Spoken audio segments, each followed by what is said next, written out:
I'm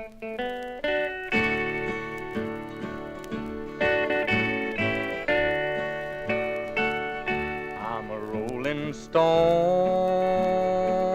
all alone and lost. For a life of sin,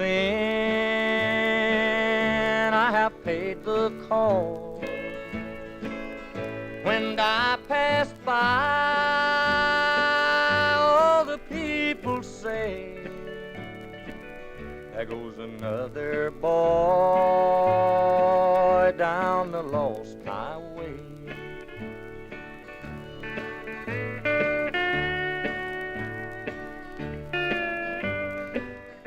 As I drove the 260 miles into my next state, Deep in the Heart of Texas was stuck in my head. Stars at night are big and bright. Deep in the heart of Texas.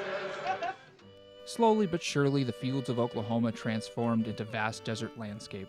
I had that same feeling as I did when I started off in Illinois. I could see even further around me in all directions. I felt like I was in a Western movie. The sky never felt so big or so blue. The excitement my new surroundings gave me wouldn't last long. The scooter once again started giving me trouble. It was at this point I waved a white flag of sorts. I couldn't keep going without getting a proper diagnosis and really getting the scooter fixed. My original plan was to meet my mom in Albuquerque, New Mexico for lunch or dinner. She had recently moved to El Paso, Texas, so it was only a 4-hour trip to meet me along the way.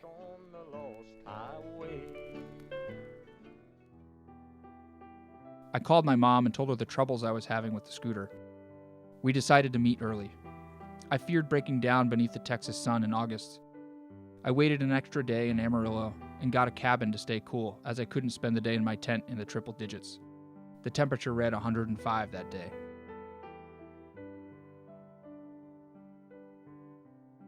As I waited, I thought of seeing my mom. I wondered what I would say of my trip when I saw her. I wondered if she would ask me what I accomplished so far, whatever that meant. At this point, most people assumed I was out here filming this documentary, which in a way I was, but I was also starting to accept that it would work out differently than I had originally imagined. Isn't that an important life lesson? I never thought she'd be disappointed, but I think this made me face the fact that I was disappointed in my footage so far. Looking at it now, it was a grand adventure, but at that time, I felt a lot of doubt. Especially in that moment. Doubt plagues all of us at one stage in life or another. And to be honest, that's why it's taken so long to share this story. I constantly told myself how the footage wasn't good enough, that I didn't take enough pictures, or the shots that I did have weren't worthy of sharing. I didn't want to hear my own voice. I didn't want to be reminded of the past, regardless of the positivity and joy that existed within it. It plagued me from completing this documentary until now, forced to face the footage hiding in the closet.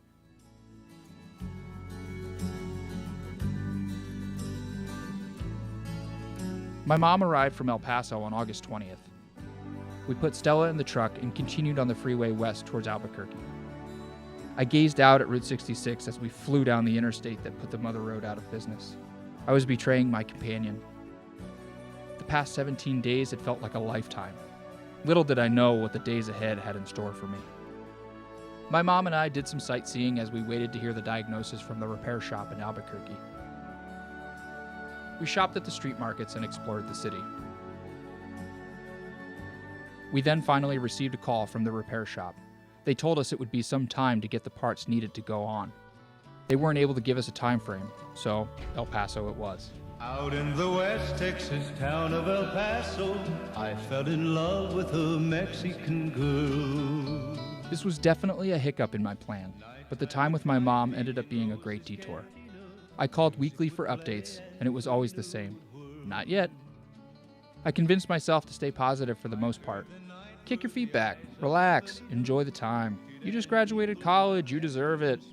I would tell this to myself every day. I got to enjoy the big Texas sky a bit more. I would step outside of my trailer, staring into the West Texas sun. Where was I? How did I get here? When will I be able to leave? This must be what purgatory feels like.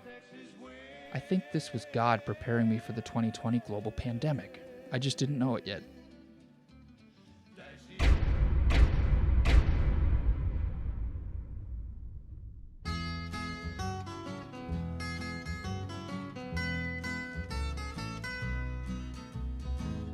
laid around and stayed around this old town too long. On October 23rd, my mom drove me back to Albuquerque to rejoin Stella along Route 66. The temperatures had dropped by this point in the year, which I think was a blessing, as I would have otherwise been traveling through the southwestern deserts in August.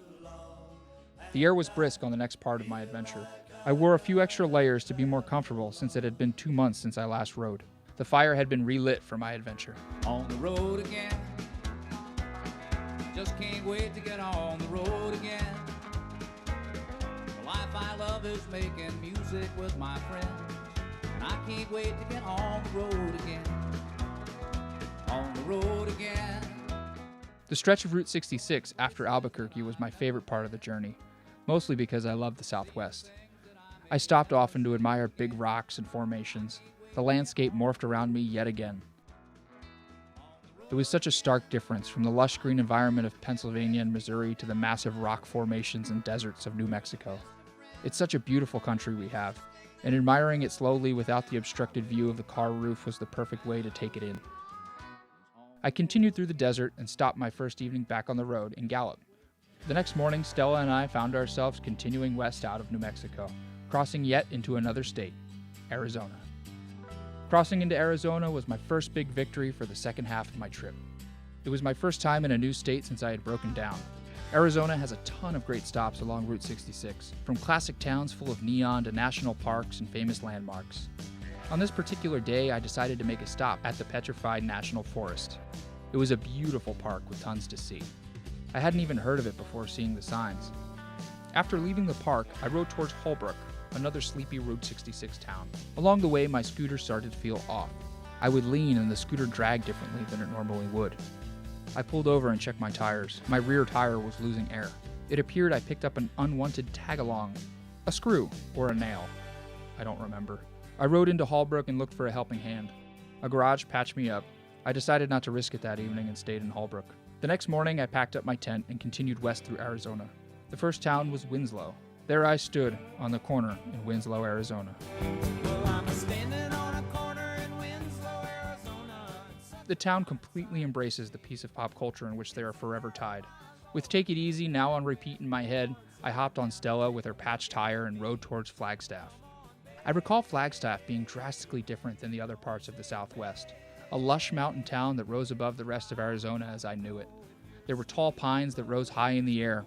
At an elevation of 7,335 feet, a point just west of Flagstaff is the highest point on Route 66. Once I passed there, I figured if anything else happened, I could just coast the rest of the way to the ocean.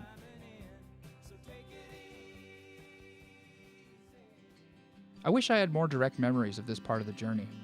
Time is a cruel thing. I recall thinking how I'd never forget any part of this trip. I'm retelling this now, and to be honest, the days have since turned into a blur. I recall a cold night in a cabin. The next morning, I planned that I would backtrack a few miles to Williams and take a slight detour from Route 66 to see the Grand Canyon. My trip to the Grand Canyon added an extra day to the trip, but I had never seen this big hole in the ground, and I needed to see what all the fuss was about. As I drove north, away from Route 66, I hit a spot of rain, which had me concerned. It passed quicker than I thought, and I saw the coolest double rainbow ever. This is my favorite picture of the whole trip. There are times in your life where you look around and think, this is exactly where I'm supposed to be. This was one of those times for me. I continued north and made it into the Grand Canyon National Park. The canyon is breathtaking. There were a lot of tourists, but it was still a fantastic experience. I found myself imagining the first people who stumbled upon the canyon and what their thoughts were. People today have the world all figured out. A lot of people take for granted what we already know, what's on the other side of the canyons and oceans. But it wasn't always known. I wonder what will go from unknown to known in my lifetime.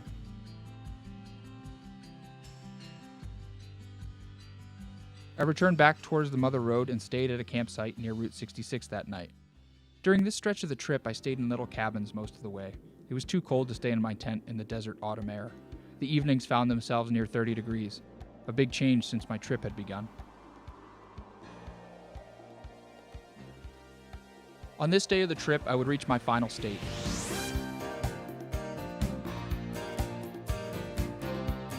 I rode as fast as I could through the remaining Route 66 towns. If you ever ride Route 66, there are lots of things to see. One you can't miss is Oatman, Arizona. The road that winds up the mountain going west is an amazing stretch of old highway. It's exactly what you imagine a tiny old desert mountain road to look like. It fit the scooter perfectly. After Oatman, I rode down the mountain and cruised calmly into Needles, California. Palm trees. I had seen some already, but these were California palm trees. It was a warm evening and I finally could use my tent again.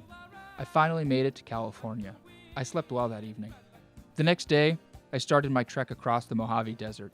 I'm so thankful I wasn't doing this in August. Perhaps breaking down in Texas was a bit of divine intervention. I'd like to think so. At this point of the trip, my scooter was running great, and I did more miles than I had so far in a single day. As I crossed the desert, I paused to put my headphones on and listen to California Love by Tupac. I mean, you have to, right?